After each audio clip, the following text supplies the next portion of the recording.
I am going to talk a little bit about our greater fellowship for a moment here. Before I do, I just wanted to make a reference to what A.T. was sharing, and that is this scale called the Hofstede scale.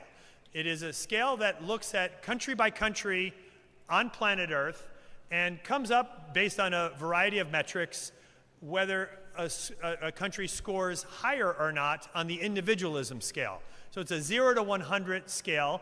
You got to be doing a lot. I mean, you got to be like incredibly isolated to get 100, right? And no country is there.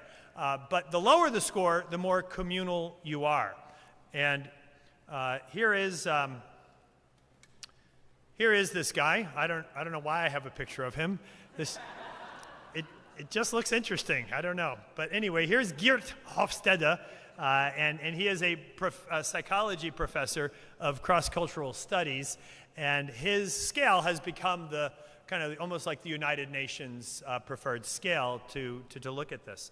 And as we do look at it, by the way, anybody want to guess what the most communal country is on planet Earth?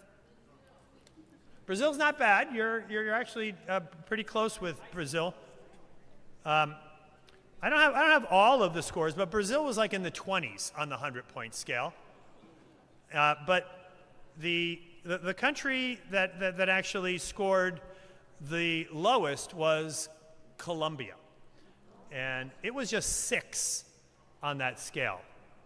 I'll share with you some other countries. Ecuador was 8. Guatemala, right down there. Trinidad, 16. Ethiopia, 20. Ukraine, 25. Wow, right? That's like another world. And they're our brothers. Puerto Rico, like under the U.S. flag. Puerto Rico is a 27. Wait till you see what U.S. is, by the way. The D.R. is 30, right in the same neighborhood as the Philippines. Spain, 51, Russia, 39, Nigeria, 30, Romania, 30. Did I say Spain, 51? But now let's get into the more individualistic nations. And it's, I know you're wondering about Lithuania, right? Amen, thank you. Lithuania is 60. I don't know what to make of that. But nonetheless, but Canada, now we're up there. Canada, 80. The UK, United Kingdom, England, all that, 89. Right, now it's getting into rarefied air.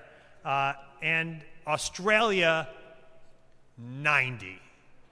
Wow, pretty intense, right? Well, you're all looking at me like, oh, United States, I see. And ladies and gentlemen, USA, the most individualistic nation on earth in the history of the earth is America. Man, we are up against, but yes, that's a little bit fun to go through, but sobering, please. Be sobered by this. And this is a study that's still a few years old. I think if we saw the echo chambers that have been established in America as of late, this gets even more frightening as time goes on. We're already at the highest end of how they could even calculate an individualistic scale. We may have broken new ground in the last few years. But this whole idea of individualism, hey, what is it even, actually? And it comes from an observation by this guy who came through America in 1835. French guy, Alex de Tocqueville. He was kind of let's call him a societal studies guy. And one of the things that he wrote in the book Democracy in America, and this is a very influential book at the time, but he penned the word individualism in this book, or at least made it popular. And here he writes, individualism, as he begins to explain it in America, at first only saps the virtues of public life. I think the elders are going to talk a little bit about that idea of Not just being in the kingdom, but being a citizen of the kingdom. So de Tocqueville says individualism saps the virtues of participation in public life, but in the long run, it attacks and destroys all others and is at length absorbed in downright selfishness. Whoa, it's like, yes, we're the rugged individualists. Ooh, but you know what that leads? It just leads to downright selfishness. I got a list of virtues up here. To be righteous, to be focused, to be determined, right? These are good things, right? Promoting someone to being centered and sufficient. Praise, confidence, congratulation. Something is important, or seeking, or serving, or justified. These are amazing.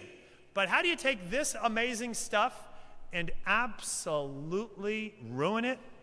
Just add self. Right? That's shocking, isn't it?